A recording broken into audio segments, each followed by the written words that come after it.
चलो बेटा अब बोर्ड एग्जाम की तैयारी के लिए नेक्स्ट कुछ 20 इंपॉर्टेंट एमसीक्यूज करते हैं। लिखो बेटा, अपनी नोटबुक निकालेंगे और साथ में मेरे साथ क्वेश्चंस को नोट करते जाएंगे और सोल्यूशन देखते जाएंगे, और अगर सॉल्व करना आता है तो साथ में सॉल्व करते जाएंगे। क्वेश्चन 1 है बेटा आपके पास।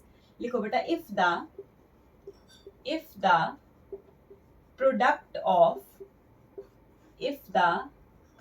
Of two numbers is 1620 and their HCF is 9 ये आपके फर्स्ट चैप्टर का क्वेश्चन है बेटा। Find LCM. देखो बेटा, क्या क्वेश्चन में दिया हुआ है, आपको दो नंबर्स का प्रोडक्ट दिया हुआ है और उनका HCF गिवन है, आपको एलसीएम फाइंड करना है। तो बेटा जब भी ऐसा क्वेश्चन एग्जाम में आता है, इसके ऑप्शंस पहले आप नोट कर लो। 180, ऑप्शन बी है बेटा आपके पास 170, ऑप्शन सी है 160। जिसको ये क्वेश्चन आते हैं साथ साथ फटाफट आंसर निकालते जाओ, मेरे से मैच करते जाओ। ठीक है, चलिए सोल्यूशन करते हैं बेटा इसका। बेटा फॉर्मूला नोट करेंगे सबसे पहले। HCF into LCM is equals to product of numbers. क्या फॉर्मूला है? HCF into LCM is equals to product of numbers. ये याद रखेंगे, HCF into LCM is equal to product of numbers होता है। अब देखो HCF आपको 9 दिया हुआ है क्वेश्चन में, ध्यान से देखो, तो यहाँ पे 9 पुट कर दो। ठीक है, LCM देखो आपको ढूंढना है, फाइंड करना ना LCM, तो LCM को ऐसे लिख दो। प्रोडक्ट ऑफ नंबर्स आपको कितना दिया हुआ है? 1620। ठीक है, तो फॉर्मूले में पुट कर देंगे सीधा सीधा। LCM की वैल्यू क्या आ जाएगी? 1620 डिवाइड कर दो इसको 9 से, 180 के राउंड इसका आंसर आ जाएगा। ठीक है, बस फॉर्मूला याद रखना है, HCF into LCM is equal to product of numbers. जो जो वैल्यूज आपको दी हुई वो पुट कर दो, जो निकालना है वो फाइंड कर लो, बस फॉर्मूला ध्यान रखना है। ठीक है, चलो क्वेश्चन 2 लिखते हैं बेटा। ये सारे इंपॉर्टेंट एमसीक्यूज हैं बेटा, बहुत ध्यान से करते जाएंगे। ठीक है, आपके बोर्ड एग्जाम्स के लिए बहुत इंपॉर्टेंट है। क्वेश्चन 2 लिखो बेटा, the least positive number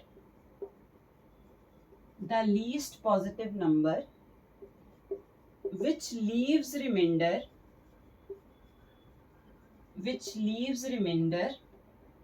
2 on dividing by 3 and 5 is option A है बेटा आपके पास 27, ऑप्शन बी है 37, ऑप्शन सी है बेटा 17 और ऑप्शन डी है 47। अब आप ट्राई करो इस क्वेश्चन को। देखो सबसे पहले तो छोटा नंबर होना चाहिए। पहले तो मैं इन ऑप्शंस में से पिक कर लेती हूँ सबसे छोटा नंबर। अगर सबसे छोटा नंबर जैसे 17 है ना, अगर मुझे सबसे लीस्ट पॉजिटिव नंबर ढूंढना था, है ना, लीस्ट पॉजिटिव नंबर, तो मैं इनमें से एक मान लो 17 पिक करती हूँ। ठीक है, तो 17 को बेटा अगर वो कह रहा है इन दोनों नंबर से डिवाइड करो, मतलब 17 को अगर आप 3 से भी डिवाइड करो, कोई भी नंबर आप ले सकते हो, आप एक एक करके भी ट्राई कर सकते हो सारे कुछ। जैसे 27 को देखो बेटा, अगर आप 27 को 3 से डिवाइड करते हो, है ना, तो ये तो रिमाइंडर ही नहीं बचा रहा, कोई ये तो ऑप्शन नहीं हो सकती, है ना। तो हम 17 पिक करके देखते हैं, 3 को 17 से डिवाइड करेंगे, है ना, 17 से 3 को डिवाइड करेंगे तो ये कितना आ जाएगा? 3 5 जा 15, ये आ गया 2। तो बेटा यहाँ पे 2 कितना आ गया? रिमाइंडर आ गया आपका। इसका मतलब 17 को 3 से डिवाइड किया, रिमाइंडर 2 आया। ठीक है, अब 17 को 5 से भी अगर डिवाइड करके रिमाइंडर 2 आता है तो इसका मतलब हमारा ऑप्शन बिल्कुल करेक्ट है। तो 17 को बेटा 5 से भी डिवाइड करके देखो, 5 3 जा 15, देखो फिर से 2 रिमाइंडर आ रहा है, इसका मतलब हमारा ऑप्शन सी जो है वो करेक्ट है। क्यों?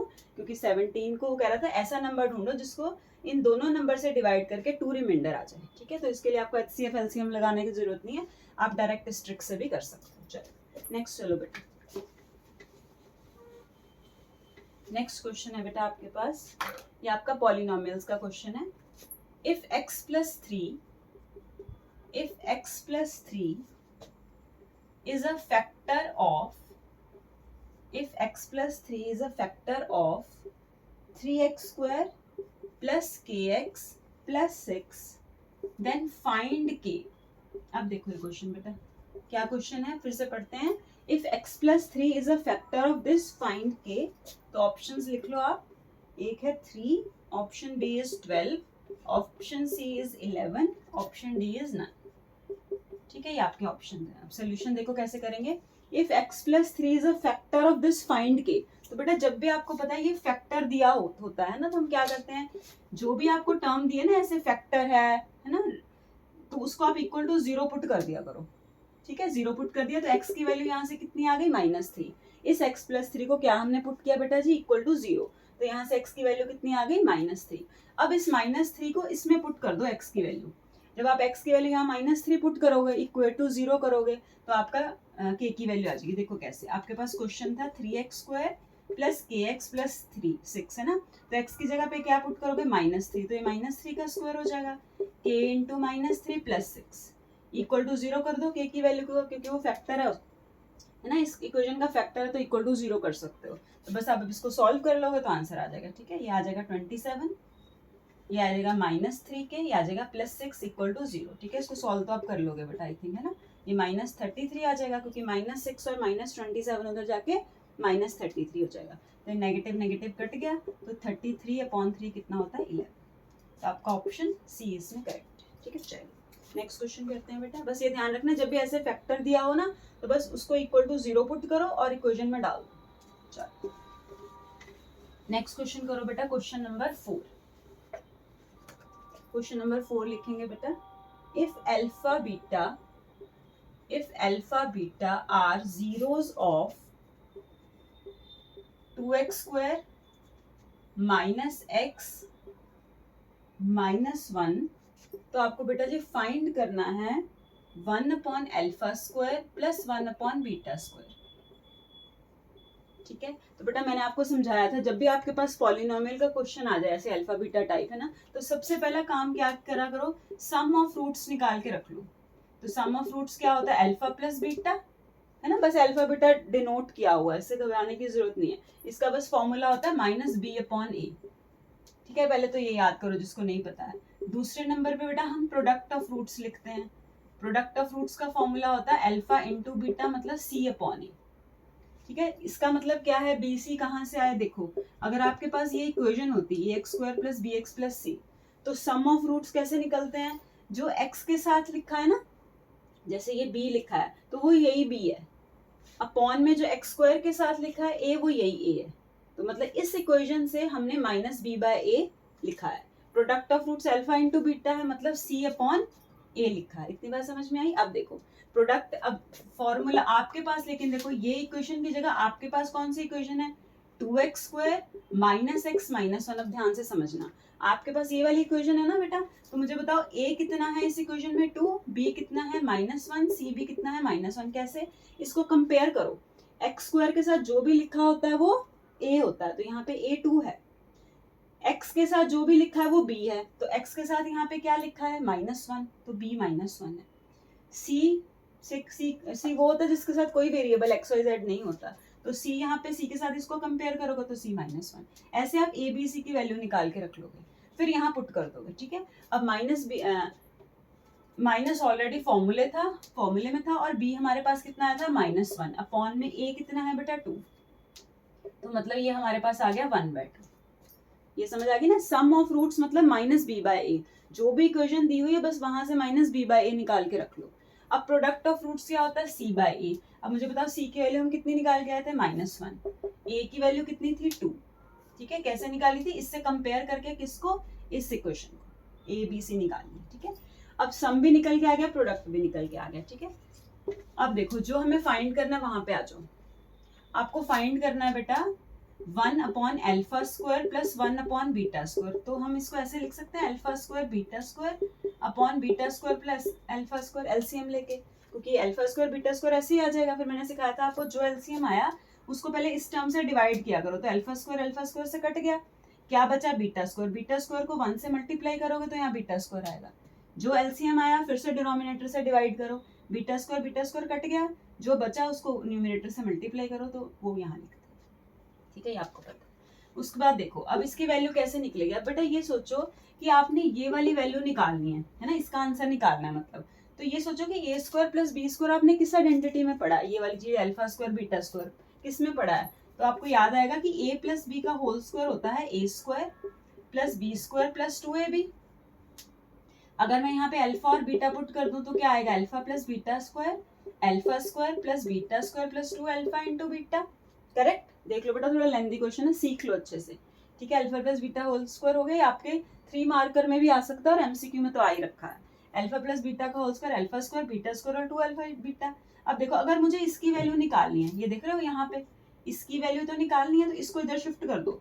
अल्फा प्लस बीटा का whole square minus 2 alpha beta कितना आ जाएगा बेटा आपके पास, alpha square plus beta square. इसका मतलब अब देखो यहाँ पे अल्फा प्लस बीटा की वैल्यू पुट कर दो, कितनी थी 1/2, तो यहाँ 1/2 का स्क्वायर आ जाएगा, माइनस 2 इंटू अल्फा बीटा कितना था माइनस 1/2, तो आपके पास इसकी वैल्यू आएगी। अभी हमारे पास सिर्फ इसकी वैल्यू आ रही है, इसकी। ये तो हम देखो अल्फा इंटू बीटा तो हम यहीं से निकाल देंगे, उसका स्क्वायर कर देंगे तो आंसर आ जाएगा, ठीक है। बस ये वैल्यू निकाल लो, इसको सॉल्व कर लो थोड़ा सा, ये आ जाएगा आपके पास 1/4, ये 2 कट गया प्लस 1 है ना, इसको सॉल्व करोगे तो ये आपके पास alpha square plus beta square की वैल्यू आ गई। एलसीएम लोगे तो आ जाएगा 5/4, ठीक है। इसका मतलब इसकी वैल्यू हमारे पास 5/4 आ गई, ठीक है। इसकी वैल्यू हमने यहाँ पे सॉल्व कर ली बेटा, ध्यान से देख लो, है ना। एलसीएम लेके यहाँ से सॉल्व करके alpha square plus beta square की, अल्फा इंटू बीटा हमारे पास ऑलरेडी माइनस 1/2 था ही, तो बस उसका स्क्वायर कर दो, क्योंकि उसने अल्फा बीटा का स्क्वायर ही तो पूछा है। अब देखो, जैसे ये हो या ये हो, इसका दोनों का मतलब सेम है, तो पूरे का स्क्वायर, इसको अब सॉल्व कर लोगे, एलसीएम लोगे, सॉरी एलसीएम नहीं, मल्टीप्लाई करोगे ऊपर जाकर, तो आपका आंसर आ जाएगा, ठीक है। आपके इसके ऑप्शंस क्या थे वो मैं आपको बता देती हूँ, मैं भूल गई स्टार्टिंग में। इसके थे बेटा 1, 3, 5 और आपके पास -5, ठीक है। जब आप इसको बेटा सॉल्व करोगे तो आपका 5 ऑप्शन आ जाएगा, है ना, क्योंकि देखो कैसे 5/4 है और ये 1/4 है, क्योंकि नेगेटिव का स्क्वायर हमेशा पॉजिटिव होता है। तो जब आप इसको सॉल्व करोगे तो 5/4 इंटू 4/1 आ जाएगा, 4 कट के आपका ऑप्शन सी आपका करेक्ट आ जाएगा, ठीक है जी। चलिए नेक्स्ट करें आप, थोड़ा सा लेंदी हो गया क्वेश्चन, बस ध्यान से करना इसको, ठीक है। समझने वाला क्वेश्चन था ये आपका बेटा 2-3 मार्कर में भी आ सकता है, ठीक है। एमसीक्यू में आएगा तो बस आप ये सारी कैलकुलेशन साइड में कर सकते हो। चलो बेटा नेक्स्ट क्वेश्चन करते हैं। अच्छा, नेक्स्ट क्वेश्चन करने से पहले ना बेटा मेरी 3 बातें याद रखो। ये लीनियर इक्वेशन की मैं आपको 3 चीजें जो सिखा रही हूँ ना, इनको अपनी कॉपी में नोट कर लो। देखो 3 वर्ड मैं आपको लिखवा रही हूँ। सबसे पहले लिखो इंटरसेक्टिंग, इंटरसेक्टिंग, यहाँ पे लिखो बेटा यूनिक। जो मैं लिख रही हूँ लिखते जाओ पहले, अगले क्वेश्चंस में आपको बहुत हेल्प हो जाएगी, ठीक है। एमसीक्यू जितने भी लीनियर इक्वेशन के एमसीक्यू है ना, वो सारे इसी ट्रिक से सॉल्व हो जाएंगे। लिख लो पहले इंटरसेक्टिंग, यूनिक, कंसिस्टेंट। दूसरे नंबर, अच्छा इसके सामने लिख लो बेटा A1/A2 not equal to B1/B2। मतलब जब भी आप A1/A2, ये मैं बताती हूँ A1 A2 क्या है, ठीक है। इसकी वैल्यू निकालो, इसकी वैल्यू निकालो, वो क्वेश्चन में आपको दी होंगी ना, क्योंकि A1x plus B1y plus C1 इस टाइप की इक्वेशन होती है। तो अब आप A1/A2 अगर B1/B2 सॉल्व करते हो, उसके इक्वल नहीं आता है बेटा, ठीक है। तो या तो इंटरसेक्टिंग लाइंस होंगी, या यूनिक सोल्यूशन होगा, या कंसिस्टेंट होंगी इक्वेशंस, ठीक है। ये 3 वर्ड आप यूज करेंगे इसके लिए। अब देखो नेक्स्ट, अगर मान लो आपके पास उसने पूछ लिया ये वाली चीज, पहले ये नोट कर लो बेटा, फिर क्वेश्चन इसके बताती हूँ, है ना। ये आता होगा तभी आपको समझ में आएगी मेरी बातें। अच्छा, सबसे पहले यहाँ पे लिखो पैरेलल, पैरेलल, यहाँ पे लिखो नो सोल्यूशन, और यहाँ पे लिख लो इनकंसिस्टेंट। बस ये वर्ड याद रखना है जो मैं बोल रही हूँ, इनकंसिस्टेंट। लिखते जाओ फटाफट, पैरेलल, नो सोल्यूशन, इनकंसिस्टेंट, और यहाँ पे A1 A2 तो इक्वल है B1 B2 के, पर C1 C2 के इक्वल नहीं है।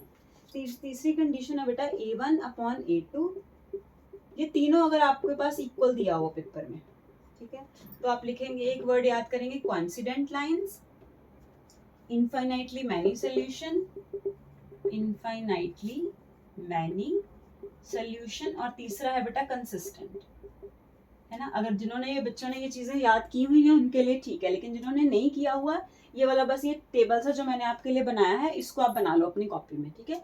कि अगर ये कंडीशन आए तो इन तीनों में से कुछ आएगा, ये बोले तो इन तीनों में से कुछ आएगा, ये बोले तो इन तीनों में से कुछ आएगा, ठीक है जी। चलो, मतलब कि लाइंस, क्योंकि ग्राफ के क्वेश्चन है ना आपके लीनियर इक्वेशन में, तो पैरेलल लाइंस हैं या इंटरसेक्टिंग लाइंस हैं, तो वो इस हम इक्वेशन से बता सकते हैं कि कैसी लाइंस हैं, ठीक है। अब देखो, अब क्वेश्चन नोट करो बेटा इससे रिलेटेड जल्दी जल्दी। क्वेश्चन 5 है आपका एमसीक्यू।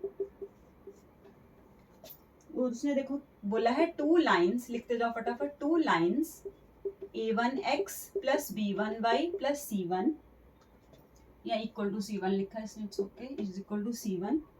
और दूसरी बेटा दी है A2x B2y इज इक्वल्स टू C2 are represented algebraically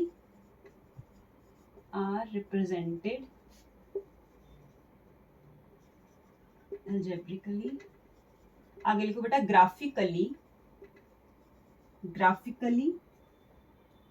these pair of lines will represent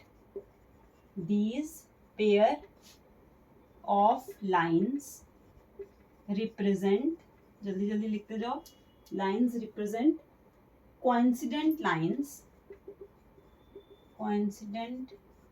lines if, ठीक है, पहले इतना नोट करो, if फिर ऑप्शन ए है बेटा आपके पास A1 अपॉन A2, मैं अभी हट जाऊंगी, यहाँ आप पहले ये नोट कर लो, ये ए ऑप्शन है, बी ऑप्शन है बेटा A1 upon A2, B1 upon B2, C1 upon C2, ठीक है। अब ऐसे एक और ऑप्शन दी हुई है, ठीक है, A1 upon A2 equal to B1 upon B2 not equal to C1 upon C2। अब देख लो बेटा क्वेश्चन, दोबारा देख लो यहाँ से, पहले मैंने तुम्हें बोला ये तीनों चीजें आप याद कर लो, जिन्होंने अपनी कॉपी में नहीं लिखी है उनको लिख लो। अब क्वेश्चन देखो, 2 लाइन्स, उसने ऐसे कुछ लाइन्स दी हुई हैं, ठीक है, वो कह रहा है ग्राफिकली ये लाइन्स कोइंसिडेंट लाइन्स कब होंगी, देखो सीधा क्वेश्चन है, यहाँ से दिया हुआ उसने।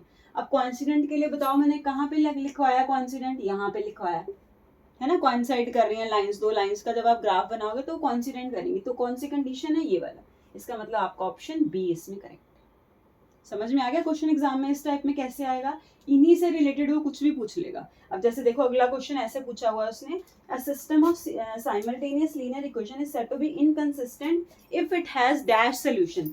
अगला क्वेश्चन है ये, इनकंसिस्टेंट के लिए वो कह रहा है कैसा सोल्यूशन होगा, ठीक है, इनकंसिस्टेंट के लिए कैसा सोल्यूशन है, एक उसने ऑप्शन दे दी यूनिक सोल्यूशन, एक उसने दे दी नो सोल्यूशन, एक उसने दे दी इनफाइनाइटली सोल्यूशन। तो इनकंसिस्टेंट के लिए कैसा सोल्यूशन है, नो सोल्यूशन। तो यार आपका अगला एमसीक्यू भी सॉल्व होगा। क्या पूछा था अगले एमसीक्यू में कि अगर लाइंस इनकंसिस्टेंट है, ठीक है, तो आपका सोल्यूशन कैसा होगा, क्वेश्चन यही है, ठीक है। तो आपको ऑप्शन है यूनिक सोल्यूशन होगा, नो सोल्यूशन होगा, इनफाइनाइटली मैनी सोल्यूशन होगा, ऐसे पूछ लिया। तो आप देखो इनकंसिस्टेंट में मैंने आपको कैसा सोल्यूशन लिखवाया है, नो सोल्यूशन, ठीक है। तो आपका क्वेश्चन नंबर 6 भी सॉल्व हो जाएगा इससे, बस ये वाली लाइनें याद रखोगे तो बेटा इससे एमसीक्यू सारे आपके सॉल्व हो जाएंगे, ठीक है। चलो नेक्स्ट आ जाओ, क्वेश्चन नंबर 7 पे आ जाते हैं बेटा, है ना, वो 6 मैंने उसी में अंडर ही बता दिया उसको। 7 है बेटा, find discriminant of 3x square minus 4 root 2x plus 3 equal to 0। Option लिखो बेटा, जिसको आता है क्वेश्चन फटाफट डिस्क्रिमिनेंट निकाल के ऑप्शन मैच करो। सी है बेटा ऑप्शन आपके पास 18, 68 है, और डी है माइनस का 68, ये ऑप्शन है आपको, ठीक है बेटा। ये आपका चौथा चैप्टर है, मतलब क्वाड्रेटिक इक्वेशन का चैप्टर है, ठीक है। किस क्या क्वेश्चन दिया हुआ है, फाइंड डिस्क्रिमिनेंट ऑफ दिस, और ये ऑप्शन दी हुई है। अब इसका डिस्क्रिमिनेंट कैसे फाइंड करते हैं बेटा, जब भी डिस्क्रिमिनेंट वर्ड आए तो आप मेरी बात याद रखना, आप बी स्क्वायर माइनस 4ac निकाल के आ जाना, ठीक है। अभी मैंने आपको ये चीज समझाई थी ना, ax square plus B X plus C से कंपेयर कर लिया करो जब भी ऐसी ए बी सी की वैल्यूज होती हैं। अब देखो जो एक्स स्क्वायर के साथ है वो a है, इसका मतलब आपके पास a3 है, जो x के साथ लिखा है वो b है, मतलब माइनस 4 रूट 2 है, ठीक है। जो किसी के साथ नहीं लिखा, जो अकेला है जिसमें कोई x नहीं है, वो c है, तो मतलब a b c हमने इससे कंपेयर करके पहले निकाल लेने, ठीक है जी। अब यहाँ पुट कर दो बेटा, बी स्क्वायर कितना, माइनस 4 रूट 2 का स्क्वायर, b की वैल्यू पुट कर दी माइनस 4, a है 3, c भी है 3, तो इसको बेटा आप सॉल्व कर लोगे तो आपका आंसर आ जाएगा। बस ये ध्यान रखना, ये जो स्क्वायर है ना इसका हमेशा पॉजिटिव आएगा, क्योंकि नेगेटिव का स्क्वायर हमेशा पॉजिटिव आता है, ठीक है। चलो इसको अब आप सॉल्व कर लेना, इसका आंसर 32 माइनस 36 आ जाएगा, कर ही लो चलो, तो -4 आपका ऑप्शन बी आ जाएगा, ठीक है जी। चलो इसको ये समझ आता है ना बेटा, 4 रूट 2 का स्क्वायर कैसे सॉल्व करते हैं, देखो 4 रूट 2 इंटू 4 रूट 2 कर दो, तो रूट 2 इंटू रूट 2 तो 2 होता है ना, 4 4 जा 16, तो 16 इंटू 2 32 ऐसे आएगा, ये तो पता ही है, 9 4 जा 36 है ना, ये याद रखना बस, रूट 2 इंटू रूट 2 2 होता है, तो 4 4 जा 16, 16 इंटू 2 दिस। चलो क्वेश्चन नंबर 7 हो गया। अब आपका नेक्स्ट लिखते हैं क्वेश्चन नंबर 8। चलो बेटा क्वेश्चन नंबर 8 है आपके पास, the nature of roots of equation, the nature of roots of equation X square plus X plus 1 equal to 0 are. ठीक है, पहला ऑप्शन है बेटा रियल रूट्स, दूसरा ऑप्शन है बेटा आपके पास नॉट रियल रूट्स, ठीक है, तीसरा रियल एंड इक्वल लिख लो, ठीक है, ऐसे चौथा नन लिख लो। ठीक है, मैं आपको इसमें सीधा समझा देती हूँ कैसे निकलती है इसकी वैल्यू। बेटा जब भी आपसे नेचर पूछा हो ना रूट्स का, ठीक है, यहाँ पे इक्वल रूट लिख सकते हो। ठीक है, जब भी आपसे नेचर पूछा हो तो आपने क्या करना है, तो बेटा आपने डी ही निकालना है। अभी मैंने आपको डी निकालना सिखाया ना, तो जब भी नेचर पूछे तो अगर डी की वैल्यू नेगेटिव आती है, उस पर डिपेंड करता है कि नेगेटिव आई तो कैसे रूट होंगे, पॉजिटिव आई तो कैसे रूट होंगे। अब पहले डी की वैल्यू देखते हैं कैसी निकलती है। डी की वैल्यू में बेटा बी स्क्वायर कितना है, देखो इससे कंपेयर करो A X square plus B X plus C से, तो बी की कितनी वैल्यू है यहाँ पे, देखो बी के साथ यहाँ पे एक्स के साथ बी है, तो यहाँ एक्स के साथ 1 है, तो मतलब 1 का स्क्वायर 4, ए के साथ कितना है यहाँ पे 1, तो 1 इंटू सी भी 1 है, तो 1 माइनस 4, मतलब बेटा देखो ये नेगेटिव आ गया। नेगेटिव जब भी डी की वैल्यू नेगेटिव आ जाए ना, तो इसका मतलब नॉट रियल रूट आंसर होता है, कि रियल रूट है ही नहीं, क्योंकि डी की वैल्यू हमारी कितनी आ गई नेगेटिव। बस ये फॉर्मूला ध्यान रखना, उसमें नॉट रियल रूट लगा देना। चलो नेक्स्ट बेटा क्या, नेक्स्ट क्वेश्चन हम अर्थमेटिक प्रोग्रेशन का करेंगे। क्वेश्चन नंबर है आपका 9। लिखो बेटा क्वेश्चन नंबर 9 है, इफ 2x प्लस 4, ये थोड़ा सा डिफरेंट क्वेश्चन है, ध्यान से करना। 2x plus 4 comma x plus 1 4x minus 6 are in AP, मतलब ये सारी टर्म्स अगर AP में हैं तो x कितना होगा, देन x इज, ऑप्शन है बेटा आपके पास, ऑप्शन ए है -1, ऑप्शन बी है 0, ऑप्शन सी है बेटा 1, ऑप्शन डी है 2। अब देखो कैसे करेंगे इसको। कह रहा इफ दिस, अगर ये टर्म्स बेटा एपी में है, अब मुझे सोच के बताओ, एपी हमने क्या पढ़ा था कि फर्स्ट टर्म होती है, कुछ कॉमन डिफरेंस होता है। बेटा एपी अर्थमेटिक प्रोग्रेशन एक ऐसी सीरीज है जिसका कॉमन डिफरेंस सेम होता है। जैसे अगर मैं 1 2 3 4 ऐसे कुछ नंबर लिखूं, है ना, और अगर मैं देखूं 2 में से 1 करती हूँ माइनस तो भी 1 आ रहा है, 3 में से 1 माइनस करती हूँ तो भी, तो जो ऐसी सीरीज होती है ना जिसका, इसको कहते हैं कॉमन डिफरेंस, जो आप माइनस करके निकालते हो, जिसका कॉमन डिफरेंस सेम होता है, उसको हम कहते हैं हाँ ये सीरीज एपी सीरीज है। इतनी बात समझ में आई। अब वो कह रहा है कि ये एपी में है, अगर बेटा ये एपी में है तो ये पहली टर्म है, ये दूसरी है, ये तीसरी है। तो मैंने अभी आपको समझाया, सेकंड टर्म में से पहली को माइनस करो और थर्ड में से भी सेकंड को माइनस करो, अगर वो कॉमन डिफरेंस सेम आ गया इसका मतलब वो एपी है। ठीक है, अब देखो इसमें भी सेम काम करो, आपके पास कौन कौन सी टर्म है, 2x plus 4 x plus 1 4x minus 6, अगर ये एपी में है तो इनका कॉमन डिफरेंस सेम होगा, मतलब इसमें से इसको माइनस करो, x प्लस 1 में से 2x प्लस 4 माइनस करो, किसके इक्वल आएगा, ये किसके इक्वल आना चाहिए, this minus this must be equal to 4x minus 6 minus x plus 1। देखो ये मेरी बात समझ आई तुम लोगों को, सेकेंड टर्म में से फर्स्ट टर्म माइनस करी मैंने, है ना, क्योंकि उसने बोला था कि ये टर्म्स एपी में हैं, तो इसका मतलब उनका कॉमन डिफरेंस सेम होगा, सेम होगा, मतलब इसमें से जो इसको माइनस करके आएगा वही इसमें से इसको माइनस करके आना चाहिए, इसलिए मैंने बीच में इक्वल टू का साइन लिखा। ठीक है जी, अब देखो x प्लस 1 माइनस, इसको सॉल्व कर लो, 4x minus 6 minus x minus 1, यहाँ से x की वैल्यू निकाल लो। ठीक है, x माइनस 2x कितना होता है -x, ये आ गया -3, और ये 4x minus x 3x minus 7। अब आप इसको सॉल्व करके आंसर मुझे कमेंट बॉक्स में बताना कि कितना आंसर है। ठीक है जी, चलो यहाँ पे x, हाँ x वाली टर्म्स को शिफ्ट कर लेना, है ना, ऐसे कर लेना -3x माइनस, और मुझे कमेंट बॉक्स में आंसर बताना कि कितना आया। चलो बेटा जी नेक्स्ट क्वेश्चन करते हैं।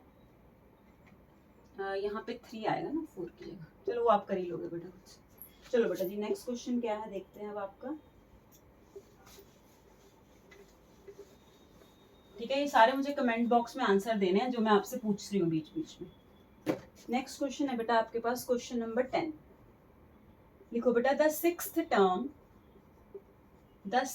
Term from the end of AP, from the end, अब आपने ये बहुत बार देखा होगा क्वेश्चन पेपरों में, है ना, from the end of AP is 17, 14, 11 so on up to -40 is option है बेटा आपके पास -25, 20, -15 एंड 10।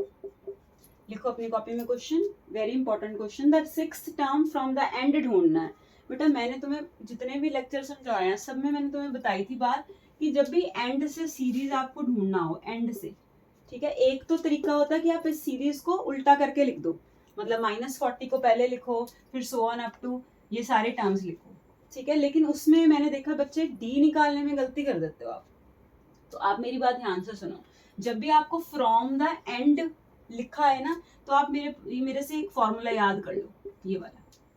क्या फॉर्मूला? एल मतलब लास्ट टर्म, ठीक है, ये क्या लिखा है मैंने, लास्ट टर्म। ये फॉर्मूला याद कर लो, जब भी फ्रॉम द एंड आए ना, कोई सीरीज को रेसिप्रोकल करने की जरूरत नहीं है, बस ये फॉर्मूला लगा देना, L minus N minus 1 into D.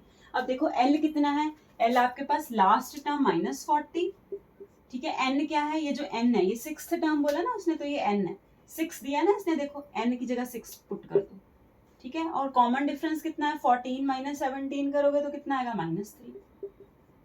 अब आप इसको सॉल्व कर लोगे तो आपका आंसर आ जाएगा, ठीक है, फ्रॉम द एंड निकल के आ जाएगा, ठीक है। इसका भी आप मुझे कमेंट बॉक्स में आंसर देंगे कि कितना आया सॉल्व करके, ठीक है। चलो करना तो कर भी सकते हो, चलो खुद करना आप लोग, ठीक है। फिर मुझे आंसर बताना कि -25 आया, 20 आया, -15 या 10, या साथ साथ लिखते जाओ, ठीक है। आंसर जिसने निकाल लिया वो साथ साथ लिखते जाओ। और बेटा इस वीडियो को लाइक और शेयर करो, ठीक है। जितने भी बच्चे आपके साथ स्कूल में पढ़ते हैं उनके साथ शेयर करो बेटा वीडियो को, ठीक है। और चैनल को सब्सक्राइब करो। चलो नेक्स्ट है बेटा क्वेश्चन आपके पास। नेक्स्ट क्वेश्चन है बेटा जी, बेटा ये कर लोगे ना, इसको सॉल्व कर लेना, ये 5 आ जाएगा ऐसे, -3 देख लेना आप लोग, है ना, माइनस माइनस प्लस -40 प्लस कर लेना, ठीक है। चलिए आंसर बताना फिर मुझे। चलिए नेक्स्ट क्वेश्चन करते हैं बेटा, अब आपके ट्रायंगल का क्वेश्चन करते हैं। लिखो इन, ये 11th क्वेश्चन है ना आपका,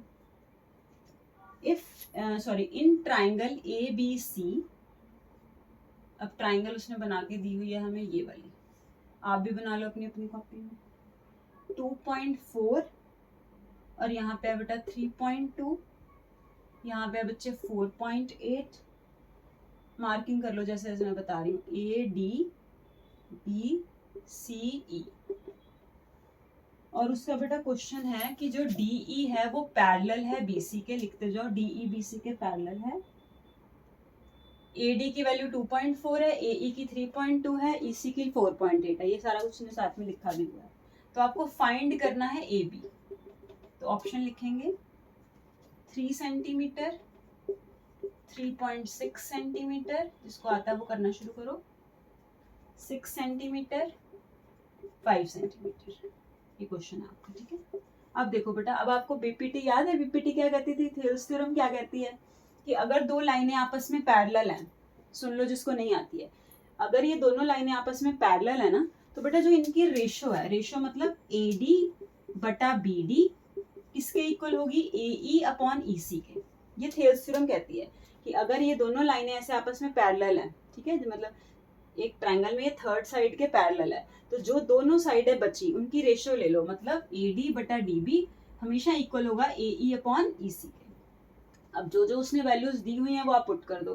AD की वैल्यू उसने 2.4 दी है, BD उसने ढूंढने के लिए बोला है ना। BD नहीं पता क्योंकि बेटा देखो, अगर AB ढूंढनी है तो AB के लिए आपको AD तो पता है पर BD नहीं पता, तो पहले हम BD निकालेंगे। AE कितना है आपके पास 3.2 और ये कितना है 4.8, ठीक है। आप BD को सॉल्व करोगे तो ये 3.6 के अराउंड इसका आ जाएगा ना, आप देख लेना। तो BD निकल के आ गया हमारे पास, इसको क्रॉस मल्टीप्लाई कर लोगे ना बेटा, देखो कैसे सॉल्व करते हैं, BD इंटू 3.2, 2.4 इंटू 4.8, है ना। जिसको नहीं सॉल्व करना था ना, देखो ऐसे कर लिया करो, 24 इंटू 48 है ना, इस 24 के नीचे भी 10 आ जाएगा, 40 क्योंकि पॉइंट्स में था, है ना। और इधर BD, ये BD की वैल्यू निकालनी है 3.2, क्या इधर जाके नीचे चला जाएगा, मतलब 10/32, क्योंकि 32/10 ना इधर, तो 10/32। अब इसको कटिंग करोगे तो आपका आंसर 36/10 आ जाएगा, क्योंकि एक 10 कट जाएगा तो 3.6 आ जाएगा। अब BD की वैल्यू आपके पास 3.6 आ गई, है ना। लेकिन उसने हमें AB फाइंड करने के लिए बोला, तो AB कितना होगा, ए बी बेटा बना है A D plus B D से, ध्यान से देखो क्वेश्चन, ए बी फाइंड करना है, ए बी किससे बना है, A D plus B D से, बी डी हमने 3.6 निकाल लिया है, तो बस पुट कर दो, ए डी की वैल्यू कितनी है 2.4 और बी डी इतना आया हमारा 3.6, तो आप आंसर मैच कर सकते हो कितना है। ठीक है, चलो बस इस टाइप का बस आपको बीपीटी लगाना आना चाहिए, फिर आप वैल्यूज आराम से बेटा जी निकाल सकते हो। ठीक है, इसका आंसर आपका 6 सेंटीमीटर आ गया होगा अब तक। चलो आगे नेक्स्ट क्वेश्चन चलते हैं बेटा। आपको बेटा ये ऐसे डायग्राम दी हुई है, बना लो इस डायग्राम को कॉपी में, मैं सिखाती हूँ फिर। ये P है, ये Q है, ये R है बेटा जी, ये S है और ये O है। और क्वेश्चन बेटा उसने पूछा है कि जो PQ है वो RS के पैरेलल है, बनाते जाओ साथ साथ में। तो आपको प्रूव करना है बेटा, एक मैंने बीपीटी का क्वेश्चन आपको करा दिया, एक सिमिलैरिटी का बता रही हूँ इंपॉर्टेंट। ठीक है, ट्रायंगल POQ सिमिलर है ट्रायंगल SOR के, यही क्वेश्चन है ना आपके पास। आप करो इसको, PQRS के पैरेलल है, आपको ये प्रूव करना है बेटा कि जो POQ है वो SOR के सिमिलर है। तो सिमिलरिटी का कोई भी क्राइटेरिया आप लगा सकते हो ना, एक एंगल एंगल एंगल होता है क्राइटेरिया, उसी से जो हो जाएगा। देखो ये वाला एंगल, इस एंगल, ये वाली दोनों ट्रायंगल देखो, जिसको सिमिलरिटी नहीं आती ध्यान से सुनो, ये वाली ट्रायंगल देखो और ये वाली ट्रायंगल देखो जो उसने पूछा है ना, इसमें एक ये वाला वर्टिकली ऑपोजिट एंगल बन रहा है, कौन कौन सा, POQ और ROS, ये कौन से एंगल है, वर्टिकली ऑपोजिट एंगल है ना, ये आपस में एंगल इक्वल होते हैं, ये इस ट्रायंगल का एंगल है, ये इस एंगल ट्रायंगल का एंगल है। और कौन से एंगल इक्वल है, ये देखो ये वाले है ना, एंगल P और S आपस में इक्वल है।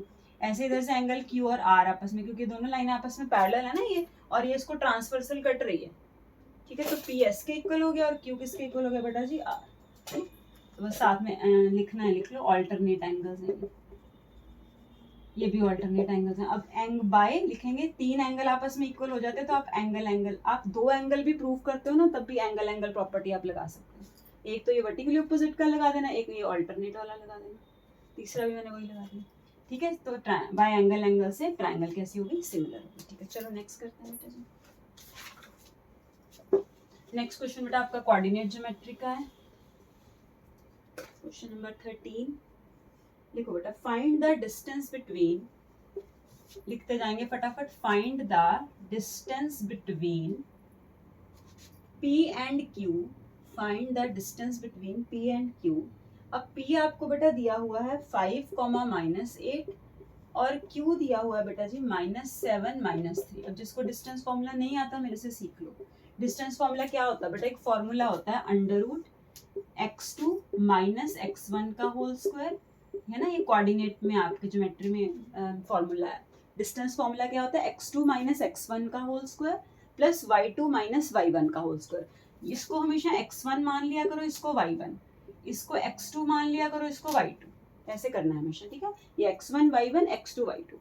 तो बस इस फॉर्मूले में वैल्यूज पुट करो, x2 देखो कितना है -7, x1 कितना है 5, इसका स्क्वायर हो गया, y2 कितना है बेटा -3, माइनस का साइन देखो ऑलरेडी था फॉर्मूले में, है ना, माइनस का साइन, फिर y1 कितना है आपके पास -8। ठीक है, इसके स्क्वायर को अंडर रूट आप सॉल्व करोगे, इसके ऑप्शंस भी मैंने आपको बताई ना, आप ऑप्शंस लिख लो जिसने क्वेश्चन कर लिया है। ऑप्शन है 12, 13, 14 और है बेटा 15।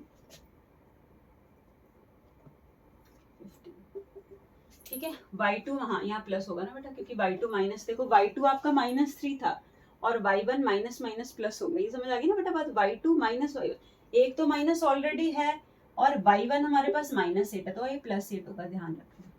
ठीक है, अब इसको सॉल्व कर लोगे तो मुझे आप कमेंट बॉक्स में इसका भी आंसर बताओगे। ठीक है, जिस जिस क्वेश्चन का मैं आंसर पूछ रही हूँ वो सारे कमेंट बॉक्स में मेरे को मिलने चाहिए। ठीक है, चलो, ताकि मुझे पता चले बेटा आप सॉल्व कर रहे हो साइड बाय साइड। ठीक है, ये देख ये कर लोगे ना, 12 का स्क्वायर हो जाएगा, ये 5 का स्क्वायर हो जाएगा, फिर उसका अंडर रूट करके देखना, 169 के अराउंड देख लेना कितना आएगा, तो उसका स्क्वायर रूट 13 वो आप देख लेना खुद से। ठीक है, सारा कुछ बता दूंगी, फिर आप खुद कुछ नहीं करोगे, मुझे पता चलना चाहिए किसने कितना काम किया है। नेक्स्ट बेटा क्वेश्चन 14, लिखो बेटा, find the mid point, find the mid point of line joining. अब देखो मिड पॉइंट मैंने आपको एक डिस्टेंस का करा दिया, मिड पॉइंट का करा दिया, 2, 3 एंड -4, 6 करो बेटा इसको। Find the mid point of the line. Mid point का फॉर्मूला याद करेंगे, x1 plus x2 upon 2 y1 plus y2 upon 2। जब भी यहाँ पे बेटा मिड पॉइंट लिखा आता है ना तो बस ये फॉर्मूला लगा देना, x1 plus x2 upon 2 y1 plus, ये हमेशा x1 ही रहेगा, ये y1, ये x2 y2। तो x1 में x2 ऐड कर दोगे कितना आएगा 2 plus -4 upon 2 comma y1 plus y2 upon 2। तो y1 कितना है आपके पास 3, y2 कितना है 6 अपॉन 2। इसको सॉल्व कर लेंगे। ठीक है, इसके ऑप्शन चलो आप खुद से बताना इसका आंसर कितना है। ठीक है जी, इसको सॉल्व कर लेंगे। ये -2 अपॉन 2 हो जाएगा, ये 9 अपॉन 2 हो जाएगा ना, आंसर बताना। चलो सॉल्विंग बेटा आप कर लोगे, बस मैं फॉर्मूले आपको एक बार रिवाइज करवा रही हूँ, सारे आप करते जाओ। नेक्स्ट बेटा ट्रिग्नोमेट्री का क्वेश्चन करते हैं। क्वेश्चन नंबर है आपके पास 15, ये वाला है। क्वेश्चन लिखो बेटा, फाइंड द वैल्यू, ऐसे क्वेश्चन बेटा हमेशा एमसीक्यूज में आ जाते हैं ट्रिग्नोमेट्री में से। Find the value of 1 minus cos square theta into cosec square theta. Question देखो बेटा, find the value of 1 minus cos square theta into cosec square theta. वैसे फॉर्मूले सारे याद हैं, sine square theta plus cos square theta क्या होता है 1। जिसको नहीं याद है लिखते जाओ अपनी कॉपी में, यहाँ लिख रही हूँ। Sec square theta minus tan square theta कितना होता है 1। Cosec square theta minus cot square theta क्या होता है 1। ओके जी, और भी लिखने और भी लिख लो। टैन थीटा होता है बेटा साइन अपॉन कॉस, लिखते जाओ जिसने मेरे पुराने लेक्चर नहीं देखे हैं। कॉट थीटा होता है बेटा कॉस अपॉन साइन, और क्या बचा हमारा, हाँ कॉसेक होता है बेटा 1 अपॉन साइन, और सेक होता है 1 अपॉन कॉस। ये सारे बस इतने फॉर्मूले आप याद कर लोगे ना, पूरी ट्रिग्नोमेट्री आपकी हो जाएगी। अब देखो 1 माइनस कॉस स्क्वायर थीटा, यहाँ से इसको इधर शिफ्ट करो, ये वाली आइडेंटिटी लगाओ इस क्वेश्चन में। 1 माइनस कॉस स्क्वायर थीटा क्या होता है साइन स्क्वायर थीटा, ठीक है। और कॉसेक किसका उल्टा है 1 बाय साइन का, तो मतलब ये आ गया 1 बाय साइन स्क्वायर। ये समझ आ गया ना, 1 माइनस कॉस स्क्वायर थीटा की मैंने वैल्यू यहाँ से निकाली है, तो ये कितनी आ गई साइन स्क्वायर थीटा। कॉसेक किसका उल्टा था साइन का, तो ये कितना आ गया 1 बाय साइन स्क्वायर, तो इसकी वैल्यू कितनी आ गई 1। तो ऑप्शन में 1 2 3 4 ऐसे लिखा हुआ है, तो आपका आंसर 1 आ गया। ठीक है, चलो नेक्स्ट क्वेश्चन करते हैं बेटा। Question number 16। क्वेश्चन है आपके पास बेटा, tan 45 degree upon cosec 30 degree plus sec 60 degree upon cot 45 degree -2 sine 90 degree upon cos 0 degree. ठीक है, अब बेटा ट्रिग्नोमेट्री का टेबल सबको याद होगा है ना, जिसको नहीं याद है बेटा मैंने टी रेशियोज का एक लेक्चर बनाया था जिसमें मैंने आपको सारी वैल्यूज सिखाई थी कि कैसे याद करनी है ना। बस एक लाइन याद करनी है, फिर बाकी सारा उसका रेसिप्रोकल या डिवाइड करके वो मैंने आपको सिखाया था। ठीक है, तो अगर नहीं भी याद है तो बेटा आप अपने ट्रिग्नोमेट्री टेबल से देख सकते हो या मेरे लेक्चर में जाके देख सकते हो। ठीक है, टी रेशियोज वाला ऐसे थंबनेल होगा।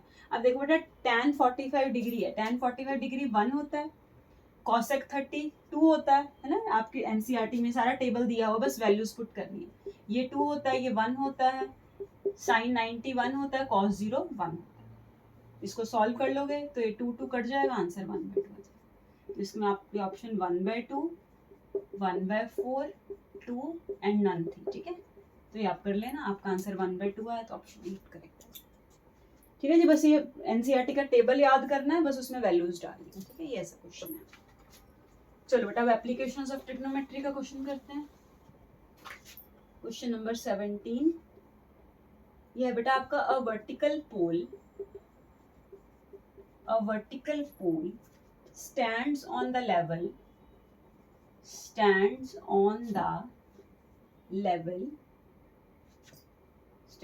level ground from a point on the ground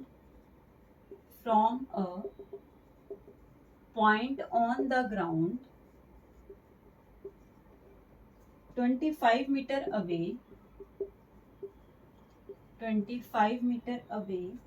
from the foot of the pole,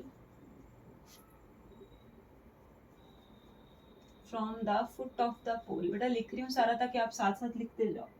from the pole the angle of elevation of the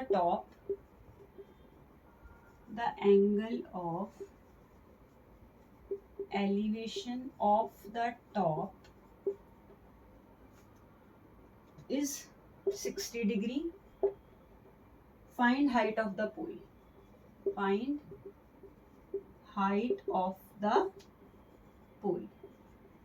ठीक है, अब देखो बेटा इस क्वेश्चन को कैसे करेंगे, पहले तो सबसे पहले इसका डायग्राम बना लो। किस टाइप का डायग्राम बनेगा बेटा इसमें, ये 60 डिग्री है, अगर ये हाइट है पूरी तो इसको h ले लो, तो ये आपको दिया हुआ है 25 मीटर, है ना, इसको नेमिंग कर दो ए बी सी, कुछ भी कर सकते। ठीक है, पढ़ लो question. A vertical pole stands on a level ground, ये वर्टिकल पोल है, ठीक है, जिसकी हाइट हम h मान रहे हैं। From a point on the ground 25 meter away from the foot of the pole. बेटा देखो अगर ये पोल है तो उसका फुट यहाँ पे ऐसे होगा, और वो कह रहा है कितना एंगल बना रहा है, 60 डिग्री का, तो वही मैंने लिखा है 60 डिग्री का एंगल बना रहा है। ठीक है, एलिवेशन के साथ। और हाइट आपको पोल की ढूंढनी, मतलब ये हाइट ढूंढनी है और ये डिस्टेंस आपको 25 मीटर दे रखा है। ठीक है, तो बेटा इसमें आपको मैंने समझाया था कि मोस्टली tan से सारे क्वेश्चन हो जाते हैं। तो आप मुझे बताओ tan 60 डिग्री, अगर आपने पहली एक्सरसाइज ट्रिग्नोमेट्री की है, नहीं की है तो सुन लो बेटा। ट्रिग्नोमेट्री की फर्स्ट एक्सरसाइज में हमने पढ़ा था कि जो tan थीटा होता है ना, वो होता है कि जो भी साइड, यहाँ पे लिख लो चाहे, जिसको नहीं पता, जिसको पता है वो वैल्यू आंसर निकालो, side opposite to angle upon side adjacent to angle, ये फॉर्मूला होता है टेंजेंट का। ठीक है, अब यहाँ पे टेंजेंट 60 है, साइड ऑपोजिट कौन सी है इस एंगल के, ये h है ना, ये 60 के ऑपोजिट h ही तो है, side opposite to angle 60 degree के ऑपोजिट एंगल, ये कौन सी है, h है। अपॉन में साइड एडजेसेंट टू एंगल, मतलब एंगल की एडजेसेंट साइड, मतलब जो साथ लगती साइड है, तो वो 25 है, तो ये 25 है। tan 60 डिग्री की वैल्यू एनसीईआरटी की वो टेबल टी रेशियो में से हम निकाल लेंगे, वो आएगी √3। ठीक है, बस वहां से h निकाल लोगे, अब आप 25 √3 आपका आंसर आ जाएगा। ठीक है, आपके बेटा ऑप्शन में जो दिया हो सकता है वो √3 की वैल्यू पुट करके भी दिया हो सकता है, इसलिए मैंने ऑप्शन नहीं लिखी। √3 की वैल्यू पुट करके भी दे सकता है, वो बिना पुट किए भी दे सकता है। ठीक है, तो अगर नहीं पता तो बेटा √3 की वैल्यू होती है 1.732। तो आप देख लेना ऑप्शन में क्या दिया हुआ आंसर, अगर यही आंसर दिया तो ऐसे छोड़ देना, नहीं तो √3 की वैल्यू 1.732 पुट कर देना। बस ये याद रखना, जिसने पहला नहीं पढ़ा मेरे से, ये याद रखना कि टेंजेंट जब भी निकाल दें तो साइड एंगल के ऑपोजिट उसको डिवाइड कर दो एडजेसेंट साइड, जो एंगल के एडजेसेंट साइड, बस उससे आपकी हाइट निकल जाएगी। चलो एक क्वेश्चन बेटा आप होमवर्क में करके आएंगे, इसी टाइप का मैं दे रही हूँ, लिख लो अपनी कॉपी में। क्वेश्चन 18 है, मैं बोल रही हूँ आप लिख लो। A circus artist is climbing, लिख लो जल्दी, लिख लो जल्दी। A circus artist is climbing a 20 meter long rope, a 20 meter long rope which is tightly stretched, जल्दी जल्दी लिखेंगे, and tied from the top of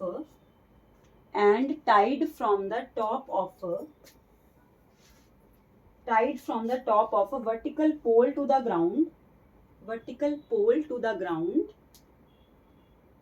find the height of the pole if the angle made by the rope with the ground level is 30 degree. ठीक है, मैं आपको diagram में help कर देती हूँ, कमेंट बॉक्स में मुझे आंसर मिलना चाहिए। ये 20 मीटर है, ठीक है, चलो ऐसे बना लो इसको। ये हाइट आपको इस बार, पिछली बार मैंने हाइट फाइंड करवाई थी, अब यहाँ पे उसने 20 मीटर दे रखी है और यहाँ पे 30 डिग्री। ये ए मार्क कर लो, बी मार्क कर लो, सी मार्क। देखो उसने क्या फाइंड करने के लिए बोला है, इस क्वेश्चन का आंसर आपने मुझे बताना है। चलो बताओगे, फिर मैं आपका आंसर मैच कर लूंगी कि आपने सही आंसर दिया या नहीं। ठीक है, चलो अब देखो बेटा सर्कल का क्वेश्चन करते हैं। लिखो बेटा, सर्कल का एमसीक्यू है, in a circle how many tangents can be drawn. अब देखो बेटा अगर ऐसा क्वेश्चन आए है ना, यहाँ पे वो ऑप्शन दे देगा 1, 2, इनफाइनाइट, है ना, इस टाइप के कुछ ऑप्शन दे देगा आपको, 3। ठीक है, तो आपने बेटा ये देखना है कि सर्कल में कितने टेंजेंट ड्रॉ हो सकता है। अगर मैं यहाँ सर्कल बनाऊं तो बेटा मैं कितने भी टेंजेंट ड्रॉ कर लूँ, ये लो, इसकी कोई है लिमिट? कोई लिमिट नहीं है, क्योंकि सर्कल के ऊपर तो इनफाइनाइट पॉइंट्स हैं, है ना, तो इसका मतलब इनफाइनाइट नंबर ऑफ ये जो है वो ड्रॉ कर सकते हैं। ठीक है। लेकिन अगर वो बेटा पेपर में पूछता है कि एक पॉइंट पे कितना, जैसे मैंने यहाँ पे तो पूछ लिया कि कितने टेंजेंट ड्रॉ कर सकते हैं, अगर वो पूछ ले कि एक पॉइंट पे कितने टेंजेंट ड्रॉ कर सकते हो तो उसका आंसर 1 आएगा, क्योंकि अगर एक पॉइंट पे तो एक ही ड्रॉ होगा ना, ठीक है। अब यहाँ पे कुछ नहीं पूछा कि एक पॉइंट पे कितने ड्रॉ कर सकते हो, तो आप इनफाइनाइट ड्रॉ कर सकते हो। चलो जी नेक्स्ट आपका 20th क्वेश्चन करते हैं बेटा हम। बाकी जो चैप्टर हमारे इसमें रह गए हैं वो हम नेक्स्ट उसमें कवर कर लेंगे, ठीक है। 20th क्वेश्चन लिखो बेटा। लिखो बेटा, ये आपके पास एक ट्राइंगल दी हुई है, उसके अंदर ऐसे उसने सर्कल बना दिया है, आप बना लेना खुद से। यहाँ पे ए बी सी और ये है बेटा एफ ई, इधर दिया है बेटा डी। क्वेश्चन लिखो पहले, in the given figure in the circle of triangle A B C, लिख दो question, in the circle of triangle A B C